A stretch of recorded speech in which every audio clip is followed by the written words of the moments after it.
It started with a plain white envelope slipping through the crack of my front door. The stationery was elegant, with my name printed in neat gold lettering. You are cordially invited to the St. Augustine High School class of 2004 reunion. Let us reconnect and reminisce in the place where our stories began. The date was 2 weeks away. The location, St. Augustine High School's auditorium. At first, I thought about tossing it out. High school hadn't been kind to me. I wasn't bullied per se, but I had been invisible, a mere shadow in the halls. I wasn't eager to relive those days, but a strange curiosity itched at me. Perhaps seeing old classmates might offer closure. When the day arrived, I found myself in front of the mirror, adjusting my tie with trembling hands. The school was only a short drive away, but it felt like crossing a chasm of years and forgotten memories. The school hadn't changed much. The brick facade still loomed, its ivy-covered walls whispering secrets of long-departed students. The parking lot was sparsely filled with cars, all glossy and expensive, a stark contrast to the beat-up old sedan I was driving. Inside, the air was thick with the scent of floor polish and nostalgia. The hallway to the auditorium was lined with photos of past classes. There we were, immortalized in cheap frames, the class of 2004. I lingered on the photo, scanning faces I had long forgotten. The doors to the auditorium creaked open, and a wave of laughter greeted me. The room was dimly lit, the overhead lights casting a golden hue. Round tables were scattered across the space, each draped in black tablecloths. A bar stood at the back, offering free drinks, and a DJ played soft, nostalgic music. As I stepped inside, I noticed something strange. Everyone looked the same. Not in the way people sometimes say, "You haven't aged a day," but in the literal sense. My classmates looked exactly as they had in 2004. The same haircuts, the same clothes. Some even wore their varsity jackets or cheerleading uniforms. "Henry," a voice startled me, and I turned to see Amanda Fay, the former prom queen. She was radiant, her smile wide and genuine. "You made it. I didn't think you'd show."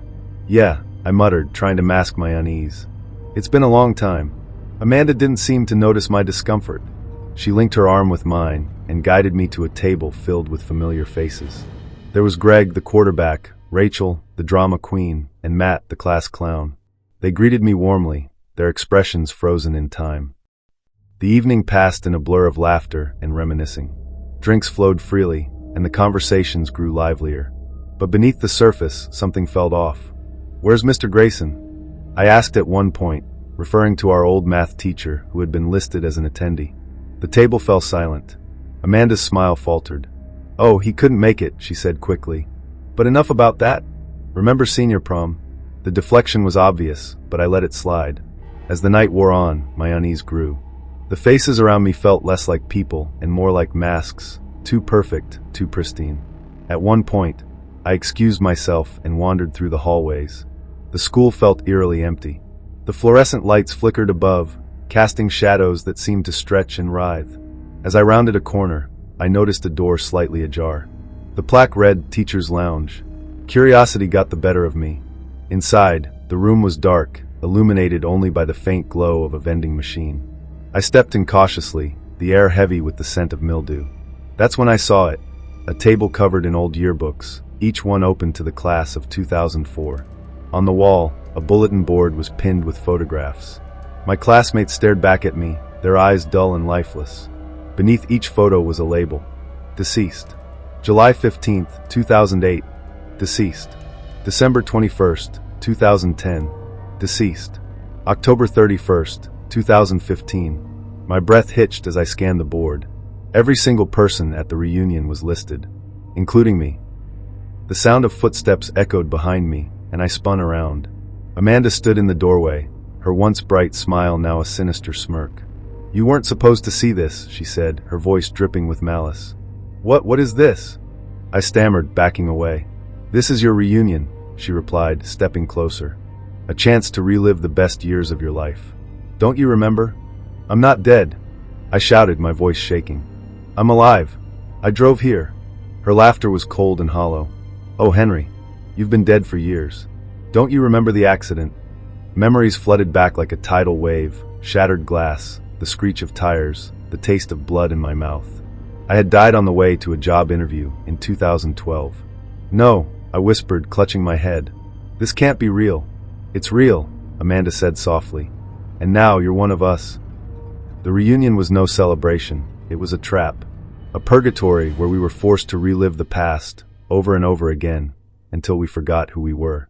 I ran from the lounge, my footsteps echoing in the empty halls. The laughter from the auditorium grew louder, twisted and warped.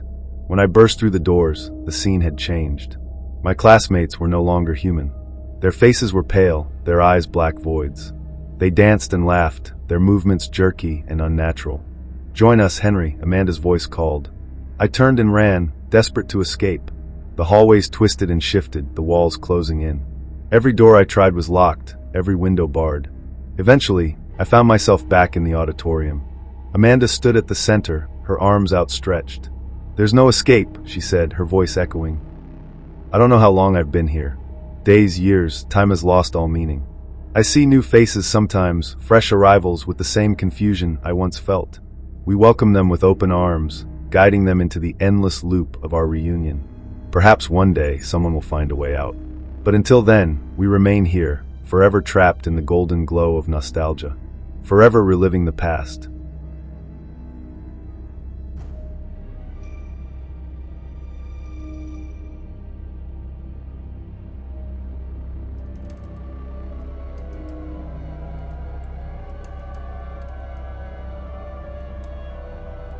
I hadn't thought about high school in years.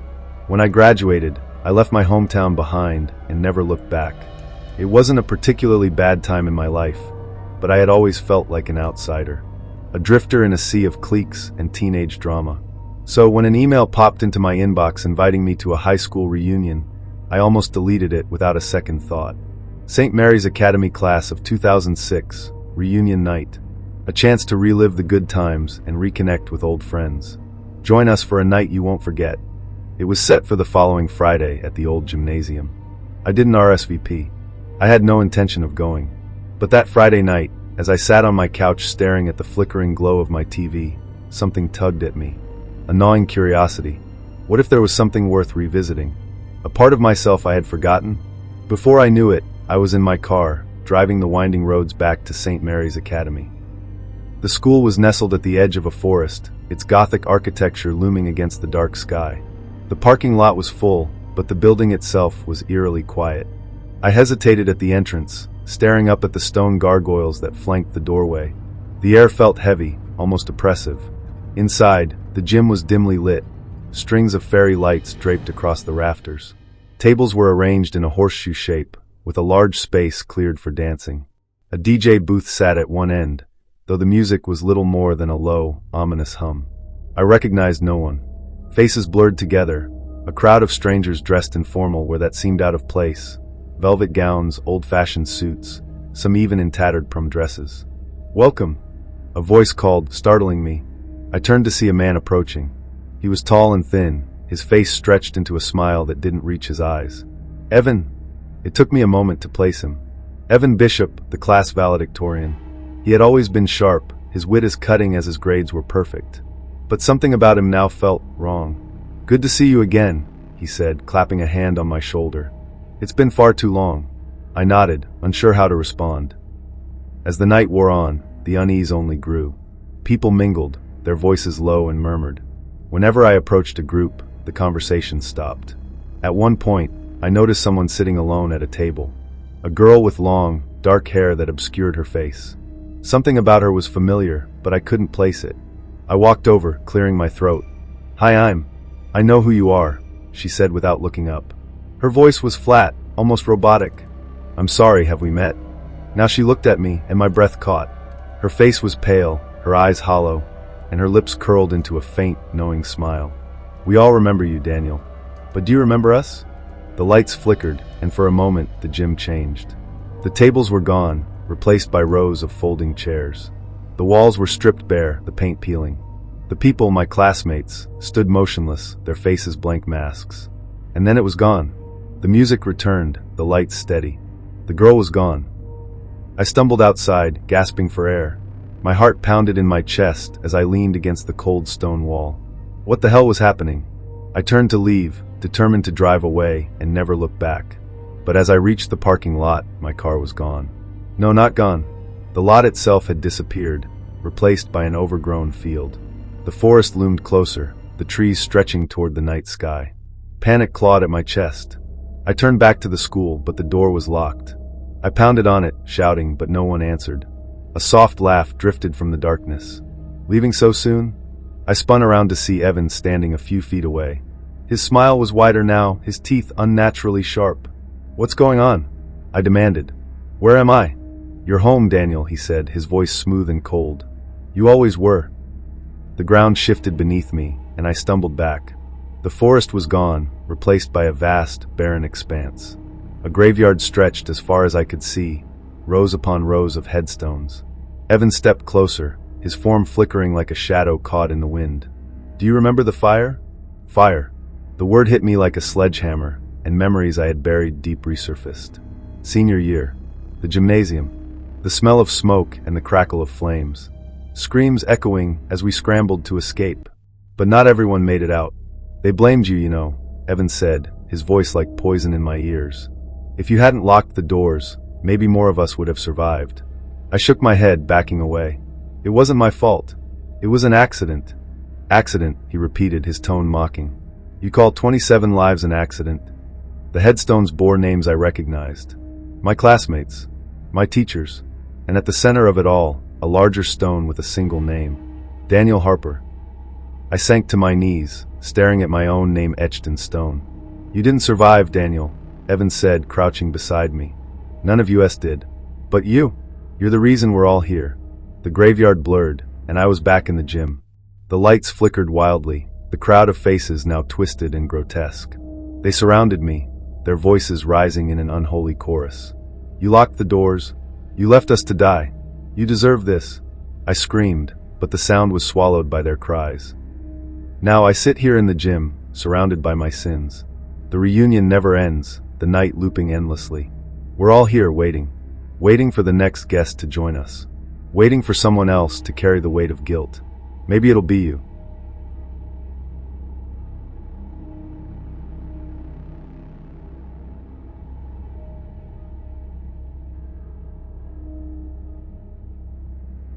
They say high school is supposed to be the best time of your life. For me, it was a black hole, a void I couldn't remember no matter how hard I tried. The problem wasn't my memory. I could recall vivid details about my childhood and the years that followed. But senior year at Hollow Creek High? Nothing. I couldn't even find photos of myself in the yearbook. My name wasn't mentioned anywhere, as if I'd never existed. So when I received an invitation to my 20-year class reunion, I nearly threw it away. Hollow Creek High, class of 2004 reunion. One night only. Celebrate with old friends and uncover the stories left behind. A part of me wanted to ignore it, but curiosity gnawed at me. What if I found answers to that missing year? I made up my mind to go. The night of the reunion was cold, the kind of chill that seeps into your bones. The school was exactly how I remembered it, or at least, how I thought I remembered it. The peeling brick walls, the iron gates, the faint smell of mildew in the air. But something about it felt wrong. The parking lot was empty, yet the lights in the building were on. I hesitated at the entrance, the invitation clutched in my hand, before stepping inside. The hallway stretched ahead of me, its fluorescent lights buzzing faintly. Classrooms lined both sides, their doors shut tight. My footsteps echoed, the sound unnervingly loud in the silence. When I reached the gym, the double doors opened on their own with a groan. Inside, the room was dimly lit, a weak golden glow spilling from a few flickering chandeliers. A single table stood in the center, surrounded by empty chairs. And then I saw them. My classmates.